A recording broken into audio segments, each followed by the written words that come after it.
So we will begin Swiss MedTech in Korea session now. This session you will have the opportunity to meet startups from Switzerland pioneering medtech medical innovation. This session, prepared by the Embassy of Switzerland in Korea, is titled Swiss MedTech in Korea. Allow me to introduce Mr. Min-young Lee, Senior Project Manager at the Embassy of Switzerland in Korea, who will be conducting this session. Hello, everyone. Have you guys had lunch yet, or are you starving right now? So welcome to our session. Hello again. It is my great pleasure and honor to be on the stage today. Thank you very much for everyone who attended our session. My name is Min-young Lee. I'm a senior project manager at the Science and Technology Office in the Embassy of Switzerland in Korea. So I remember being at the COMEUP as a visitor like a couple of years ago, and just to see that it will be great to be on the stage like later in the future. And certainly I made one big dream come true, to be honest, and it is actually really great to actually be on the stage to be able to introduce a really interesting Swiss startup to you. Can I ask you something for that? Where am I having a clicker? For the slide. So yeah, today I'm here with these two Swiss startup CEOs. I'm pretty sure that everyone will be ready to listen to the innovation. But before we got to going, I would like to ask a little attention about what me and my office do in Korea to connect Korea and Switzerland. Thank you. So basically,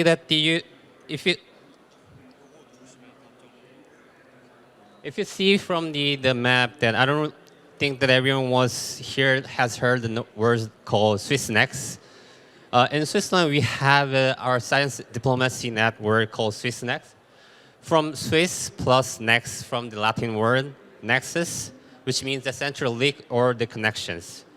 Our office is the integral part of the network as we deal with the higher education, science, and innovation. And we work within the present with the eyes looking forward to the future. So when it comes to the innovation, I believe there's two very important requisites to be actual realization. One is research and the other is collaboration. So as you can see from the map, it conceptualized the visual that the research and the collaboration happening in the world. And from the next page that you can see from the map, nicely overlapped with the Swiss Next location in the world. So you can see from the location really complements the actual practices. So in the red, the Swiss Next location in the 6, and in the black, the Science and Technology Office is functioning as the Swiss Next offices as well.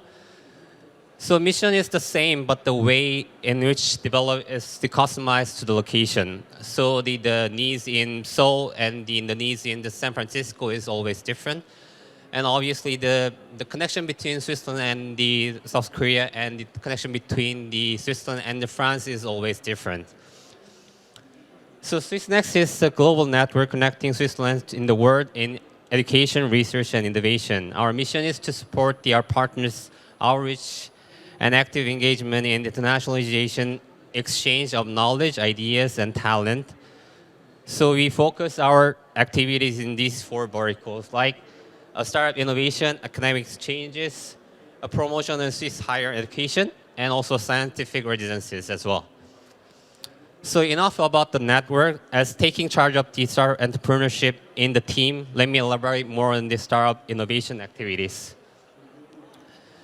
So as Swiss Next, we are guiding Swiss startup on the internationalization journey through the Startup Internationalization Camp, coordinated by the InnoSwiss, which is the innovation agency in Switzerland. Our internationalization program gives opportunity to Swiss startup to either validate a foreign market or enter this market. With this camp that I was able to introduce these 2 startups that soon you're gonna meet today, we finally select a startup which could be interesting to the Korean market, as well as it will be complement and beneficial for the Swiss startup as well. So without further ado, let's meet the 2 CEOs from the Arbor Labs and Anabo. So first, Henry, are you ready? I'll ask him to come up to the stage. Hi everyone. Thank you. Thank you for, what is this for? So this one is for the next page. This one, right? Yeah. Awesome. And I think there's a technological difficulties at the moment. So let me actually move it to your. Oh, There you go. so I guess it's better I sit here. Good. Hi everyone. Can you hear me? Awesome. So I was supposed to talk about my company in this speech, but then in the end I decided I'm gonna do a little bit of a cappella and talk about some concepts, some of which I've used in the company, our Brea Labs that Minyoung just presented, and some others I will introduce to you today. But this is a word that I coined 3 years ago called the medical metaverse. Any one of you heard about the metaverse? Cool. So we're talking about the medical metaverse today, and how 3D digital human avatars and applied augmented reality are actually changing the way medical treatments are handled. So let me set the stage. How many of you know what digital human avatars are? Raise your hands. Anyone knows? Okay, awesome. 3D digital avatars are nothing else but 3D replicas of ourselves, representations, 3D digital twins, if you will, or 3D reconstructions, right? For example, here you see 3D replica of myself, untextured. This is the full body, and here is just my face, right? So let me step up a little bit. This is my 3D avatar. Unfortunately, we had some technical difficulties here. This would be me rotating in 3D, but that's practically me with texture. And let me a little bit go very quickly through my time and into academia, applied research, entrepreneurship and industry. So I did quite some work in a German Research Center of Artificial Intelligence, Disney Research, and ETH Zurich in visual computing and machine learning and robotics. And then I studied my PhD in visual computing and artificial intelligence with Professor Markus Gross, who is also the vice president of Disney Research. Maybe some of you have heard about him. And we together started a spin-off, ETH spin-off, which had a very successful exit in 2021. And since 6 years, I've been leading some top-class visual computing experts in the heart of Zurich Techno Park. And we founded our Brea Labs. So more on that in the future. But let's go back to my master thesis. I was doing my master thesis in robotics, and then I met these two wonderful guys. So the Professor Markus Gross and Tabo Biller. You notice here, both of them have 2 Tech Oscar winners on their name. And they were working on very high-quality capture of digital human avatars. And specifically, they were using 4 scans, 4 cameras, as you see over here. This is a reconstruction of my face. That's not a picture. This is a 3D reconstruction of my face happening already 6 years ago. And the technology won a Tech Oscar winner and was used in a couple of movies. Here, for example, just to make you understand, this is a single camera iPhone scan of my face, right? So this is practically happening now. This is multiple camera, very high quality scanning. And maybe you're not aware, but this kind of technology has been used in quite some movies that you've seen. Who of you has seen some of these movies over here? Are we still following? Of course, right? But what's the problem with this technology? So what was the problem? The problem is that, first of all, they require some very high-tech skills to set up, right? Those guys are experts in that field. Second, they are expensive. Third, they are not mobile, right? So this creates a little bit of a problem if we want to make digital human representations of ourselves.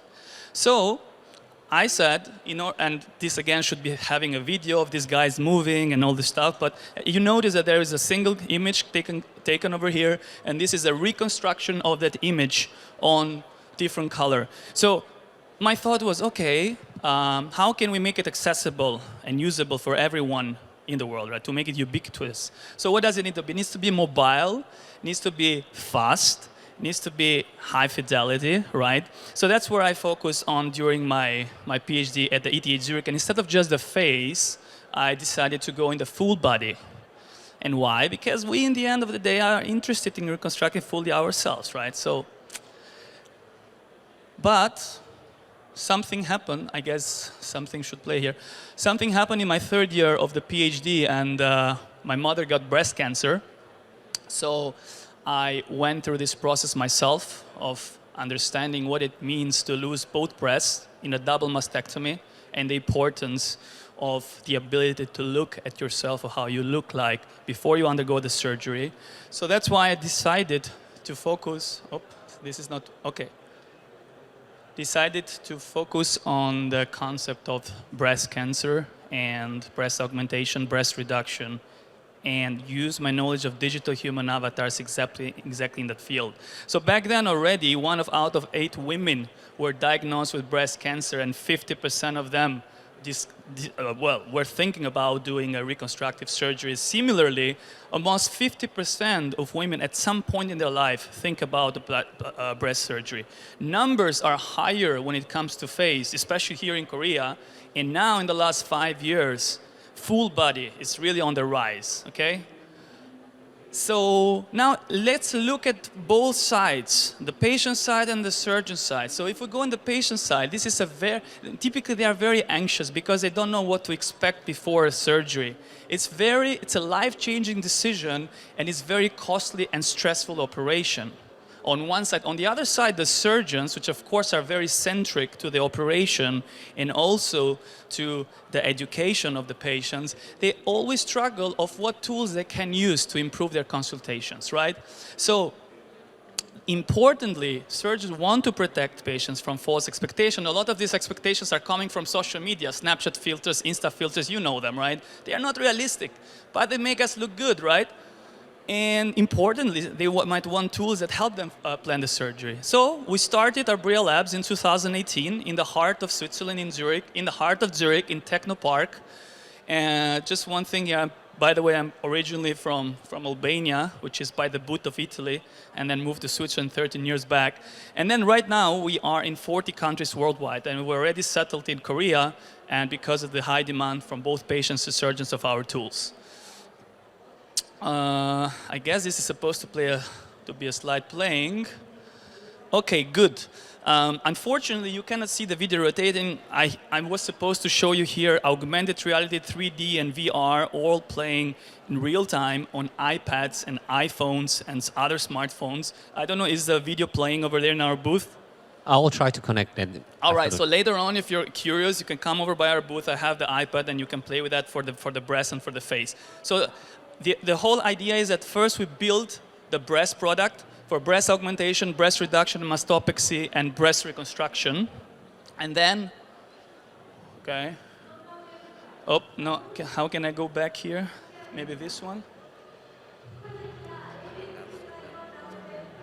Yeah, but there is one slide missing. Okay. So there was supposed to be another slide about the face.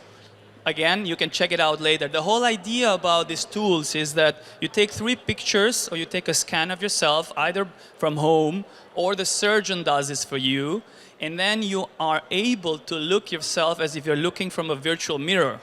I kid you not, it's very realistic. There is a patient app out there, it's called LindApp, but this patient app, unfortunately, you cannot download it for free. You need to be connected to your favorite surgeon. That's at least our business model right now. So you didn't see the face, but you can understand that we've done all these technologies, and we do all these technologies in our Bria Labs. So body parts, we've done a company of teeth. This is where the exit happens, so the spin-out exit. We've done study with the eyes, with the legs. This is a full body reconstruction of myself, and here you see texture and untextured.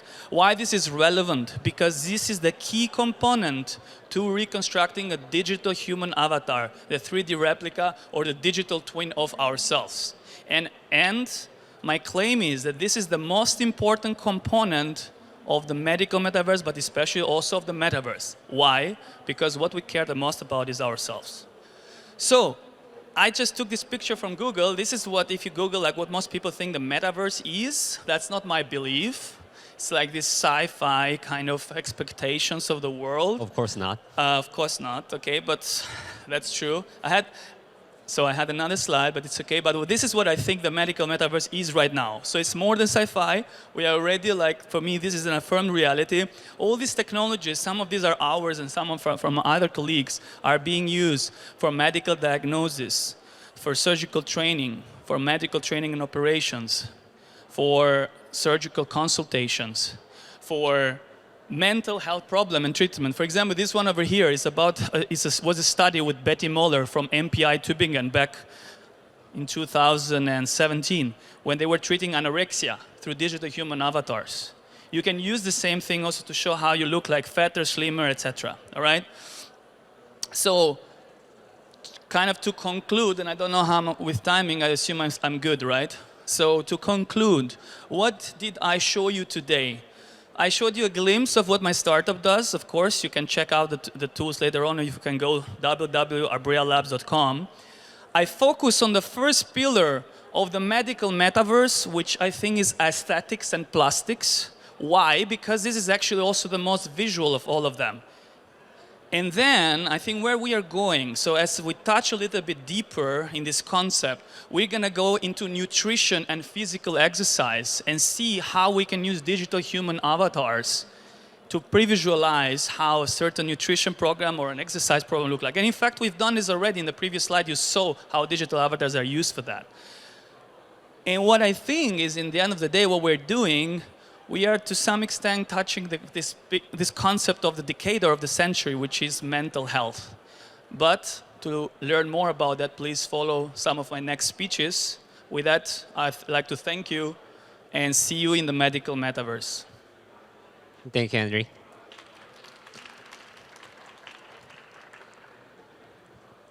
So now I'll try to invite the Tino to the stage and Slow crowd, huh?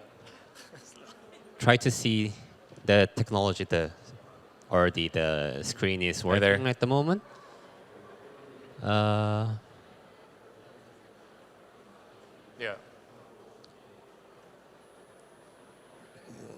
So yeah, there you go. So floor is all yours. So what's going first? So the green button is for the next, and the red was. Hello, everybody. It's nice to be here. I'm Tino Matter. I'm the CEO of Anovo Medical. I was asked to present our company to you today and a bit of our connection to Korea. I'm very happy to also talk to some of you later in case you're interested. What we do is we're tackling one of medicine's largest remaining issues that people don't know how to treat, and those are chronic ulcers, chronic wounds. It's an extremely big problem that affects a lot of patients.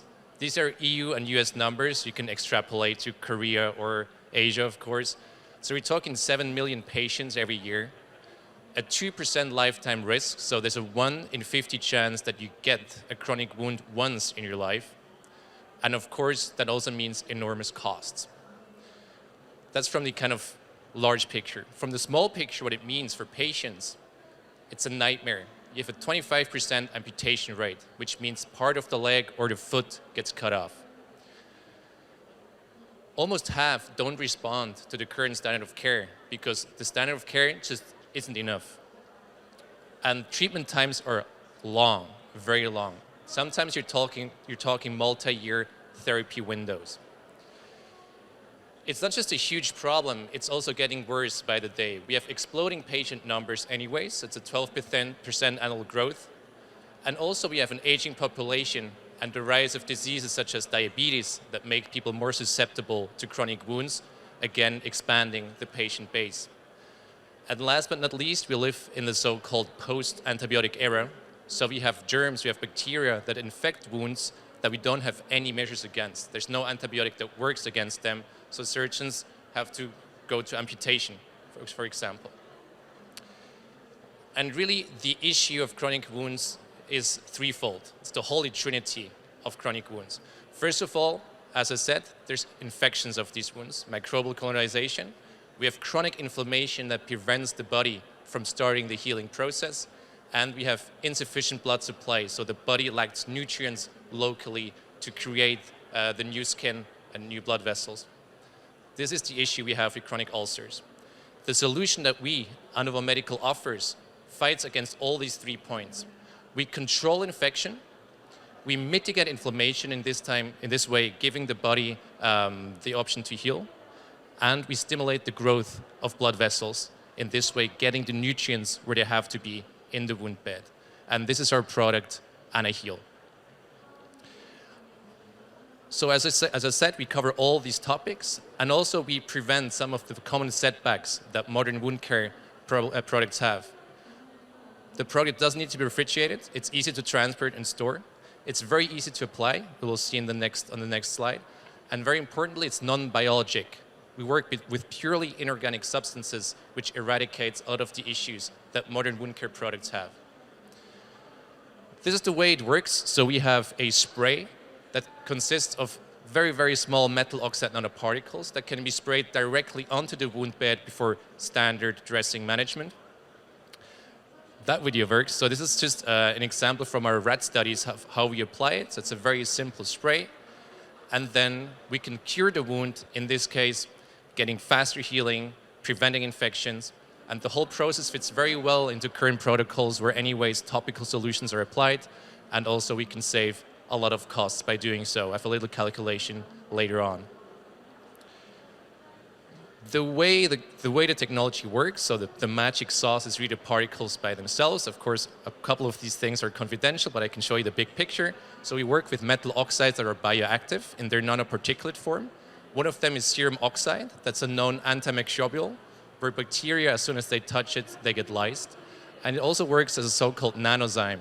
So it's a nanoparticulate entity that mimics the body's own enzymes. And in this way, it works anti-inflammatory by scavenging reactive oxygen species. On the other hand side, we work with materials such as bioglass that fuse into tissue and stimulate the regeneration of tissue and the growth of new blood vessel, again, getting rid of this insufficient blood supply that we talked about before. And we're able to unite all of these interesting materials in hybrid nanoparticles that unite not only the materials, but also their beneficial effects. Just a bit of data. I'm running a bit short on time, I see. We've shown that these effects, that the particles have these effects in different models. So we've done a rat study in an ischemic, so a lack of blood supply model, where we've shown that we can increase the blood supply and in this way increase tissue health. In an inflammation model, we've shown that we can downtone inflammation and in this way increase the healing of the body locally. And in an infection model, we've shown that we're actually comparable or better than the current standard of care in infection management. When it comes to the numbers, so there's two types of ulcers. Some of them are healing already, albeit slowly, and there's others that don't heal at all. In both cases, we can bring benefit by accelerating the healing of those who already heal and by starting the healing of those who don't heal at all. In total, after doing all the math, we've shown that we can save more than $8,000 per patient on average. And this is calculating, of course, the cost of the product. And just a couple of numbers on market size. Again, these are US and Europe numbers. It's a huge problem. So we are calculating a $3 billion initial opportunity for just venous ulcers. That's the same for diabetic ulcers. And of course, general acute wounds, as you and I have probably a lot of times, it's an additional opportunity. And we're planning to sell our product as a single-use device, to be directly used in hospitals or the patient's homes. This is a small overview over other products in the same niche as we are. Generally, you have to say that none of them controls infections, and they're all generally very difficult to apply. They require a cold chain, etc. And also, they're very expensive, and this way they don't really offset the cost with their efficacy. A bit about the team. I'm Tina. I also did my PhD at ETH, just as the previous speaker. I teamed up with Sebastian, who has a business background, and we have two postdocs who lead our research team, one on the material side, one on the medical side, and we have a very competent team of clinical, business, and scientific advisors that help us in some of the questions that we have. We're currently preparing our IND-enabling studies, so we're ramping up for clinical trials, and we're currently raising a round. So if you're interested in investing in chronic wound care, please approach me after the talk. Generally, it's a very active field. There's a lot of exits, a lot of acquisitions. So it's a very great opportunity, I think, here. And that was my presentation. I thank you very much for the attention. We're currently looking at the Korean market, so we're very interested in finding partners whether be it on the medical, on the distribution side. So if you have any inputs about wound care, diabetes treatment, surgery, etc., I would be very happy to talk to you afterwards. Thank you very much. Thank you, Tino. So can I ask, we're gonna bring up the chairs for the speakers, so that we will have like quick Q&A session from the floors as well. I also have some questions for the speaker as well. So yeah, please stick around while the stage is made. So basically, okay, so I guess the Korean audience are always kind of afraid of like asking questions on the floor, right? But still, I have a major question. Then I guess everyone in the audience will be question about this. What will be the idea that bring all the startup all the way to the Korea and to actually adventurously see the market and try to seek for the partners and what is see as an opportunity or the motivation inside from the CEO side? Who starts? Yeah, go first. Yes. So, well, definitely you have to look if there is a local government representative who can help you navigate a little bit the Korean market, especially for market validation. I think culturally is important to get acquainted with the culture, but especially with the language. So this is one thing that helps. Second is, in my opinion, you should already try to search for partners and distributors before you come to Korea, meet them, have already some kind of Zoom meetings, and then what I do is I typically love to come and meet them for drinks and dinner. I think that's how you set the best business. And yeah, be curious especially about the culture. I was very fascinated about Korean culture for many years, but I first time came only last year here in Korea, and this is my second time, to be honest, and we are doing market entry. So tomorrow we are going with our distributors already in the PRS Korea at the Parnas Hotel. So this is the biggest plastic surgery congress for sure in Asia as well, but in Korea definitely the number one. Yeah, that's what I would say. Tino, do you have any thoughts? Yeah, so the reason why we're interested in Korea that between wound care and skin care, there's a lot of crossover. It both happens at the skin interface, and I think Korea has a lot of expertise, both in manufacturing and in research and development, and also application-wise. So we're very interested to explore this bridge together with Korean partners and maybe find a new angle to the whole topic. Yeah. Okay. So I will actually ask the floor that if you have any questions, please raise your hand. That the organizer, can you help us for the mic? So yeah. 혹시 한글로 질문드려도 네, 괜찮아요? 네. I have a question for Dr. Andrew. Thank you for your presentation.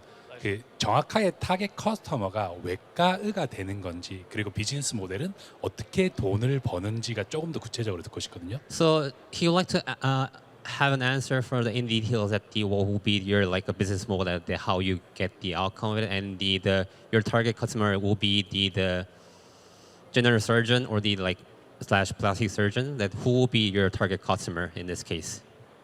I think this is a brilliant question. I left the slide on purpose empty. I didn't show it over there to probably generate this.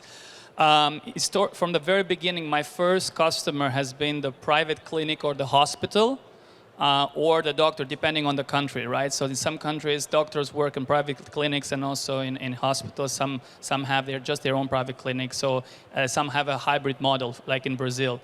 So this is my main target customer. This is what we call the B2B model, right? But then there is a B2B2C model, which is the patient app, as I mentioned before, that's called Lindap. It works both on Android and iOS. And the patient downloads that because a hospital or a private clinic promotes it. And they can only register with a specific surgeon code.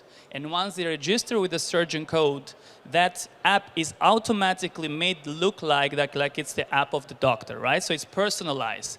So if you will, this is another B2B business model as well. So these are both our targets and both pay us for the services. What we sell is a software as a service, right? SaaS, That's our business model.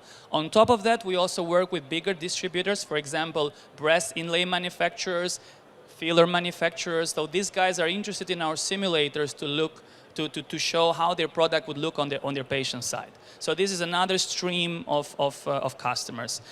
Well, there is a third or the fourth one, which is a direct-to-consumer market, and I think that's one of the reasons why I'm also here in Korea. I think in general, Korea, Japan are a lot more accepting when it comes to direct-to-consumer, so probably we might try something out on that direction. Hope that answers your question. And so before we get to the floor again, then I would like to have the Tino about this question that Andre came here like last year, and this is second time in here, but for you it's the first time, right? And it will be like basically culture shock for you that you've been only in the Switzerland and you never actually like venture out to the like different continents or the different countries, for instance. So then what are the adaptation you have to make in order for the product or to the business strategy that you have to like accustom to the culture that you're gonna go. So for instance, this case will be the Korea that what is your like strategy or the step that you have gone through? Yeah, so I've been here for 1 day. I'm still very much exploring what is there to change, if there's anything to change, and trying to understand the market, etc., the culture. So I really think that talking to the stakeholders here, so be it the patients, the nurses, or the physicians, will give me that input to know exactly how to change the product in order to fit the market conditions here. Yeah, but it's still very fresh, so this is why I'm also looking for partnership or some inputs to really understand how to differentiate myself and the product. Yeah. So then this following question to Andrew will kind of complement your like thoughts and the motivation or the questions in general. That could you share any like success story or the challenges you faced while you do the validation last year and eventually prolong to the market entry this year? So yeah, I think that's a great one. I don't know if Mario is here around. So as I did my market validation last year, that was very good because it was very nicely organized by Swiss government in collaboration with Korean government. We met a couple of hospitals.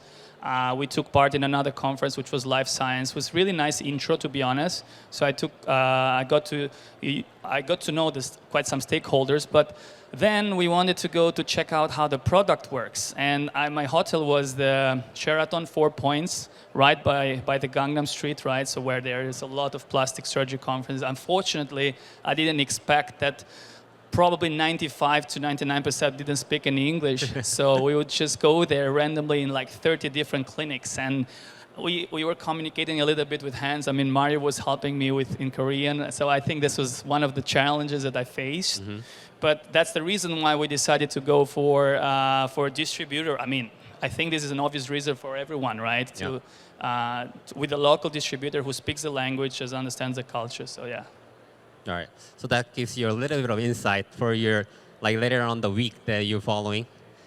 So before we going for the last question that I prepared, I will be asking for the floor to have any other questions. Feel free, venture. Anything comes in mind that you can ask for, like, what's your favorite food kind of thing is always acceptable. No worries. Yeah, please.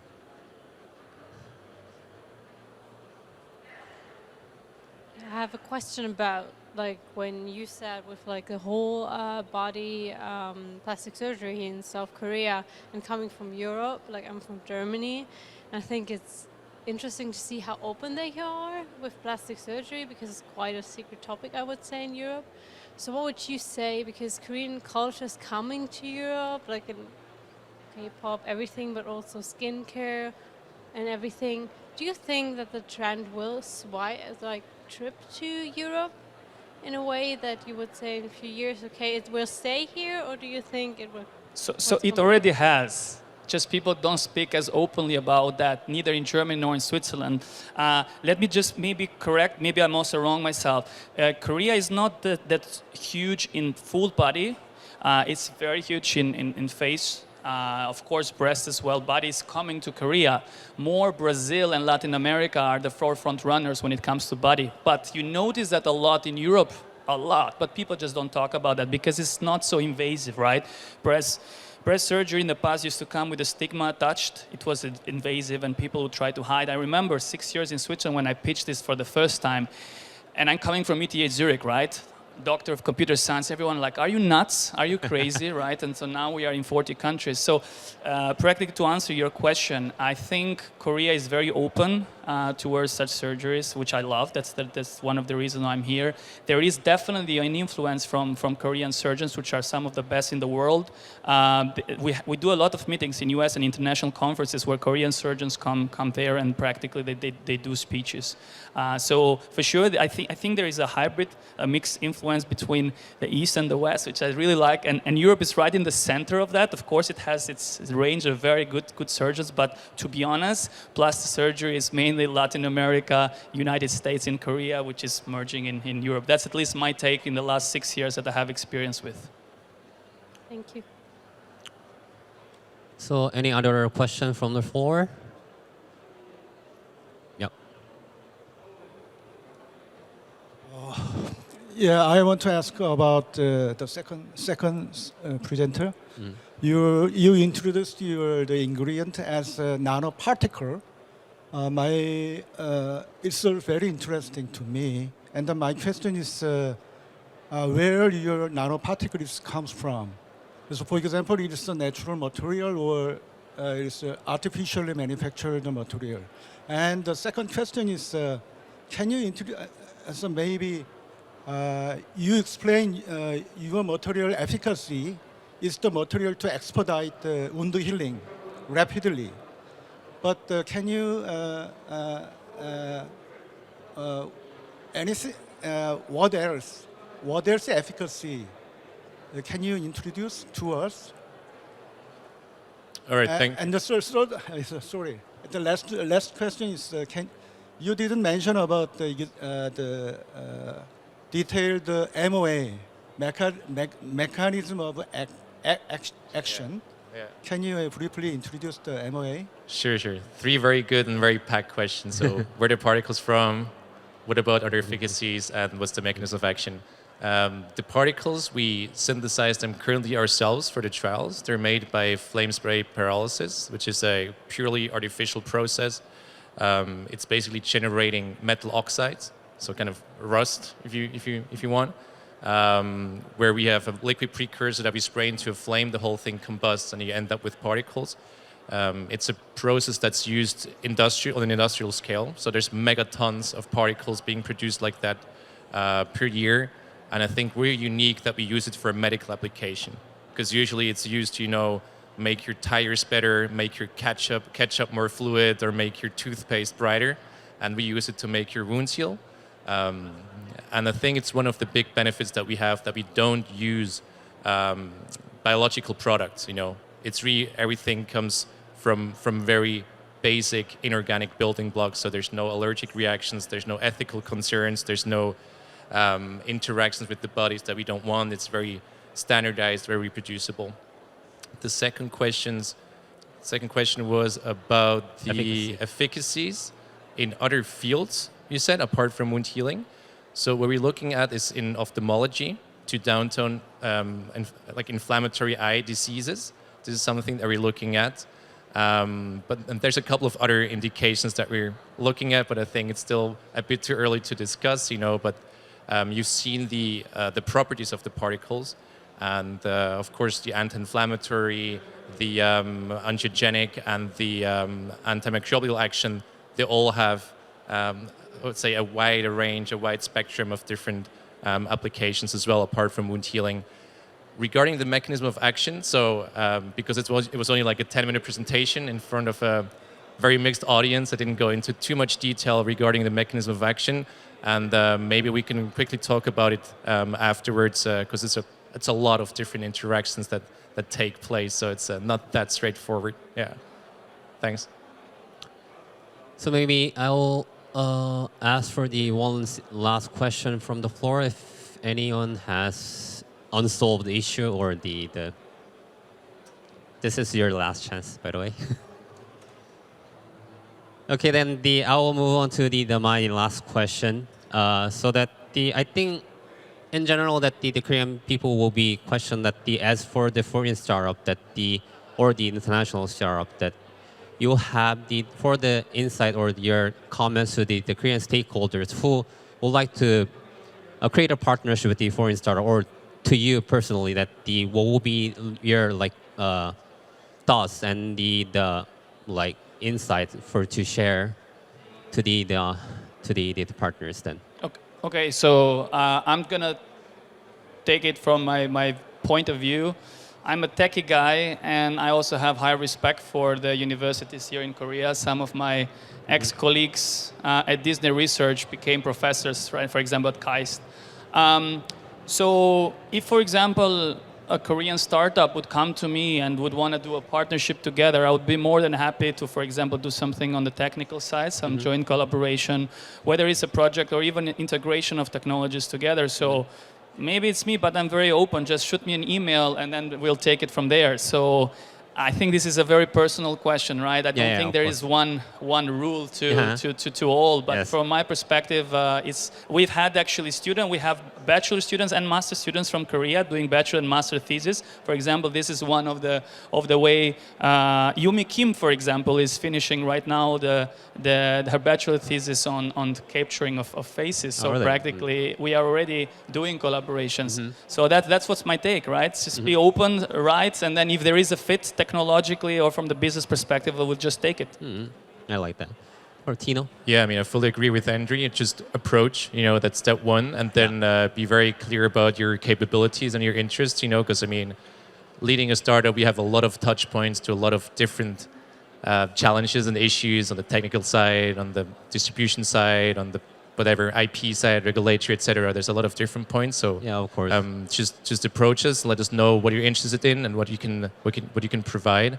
And what kind of synergies? Yeah. Yeah, exactly. And I think people like us, especially, we have boots on the ground now here, so we are obviously interested in understanding and getting into the Korean market. So just reach out, and we'll be more than happy to talk for sure. Yeah. All right. Thanks, Andrew. Thanks, Hino, for your speech and the Q&A session as well. And thank you for all the audience who stick around to the whole session. I really appreciate it.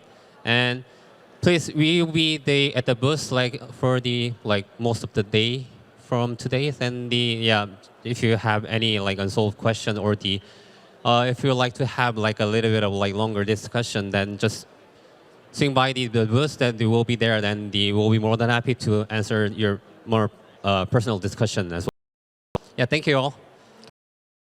Thank you, guys. Thank you.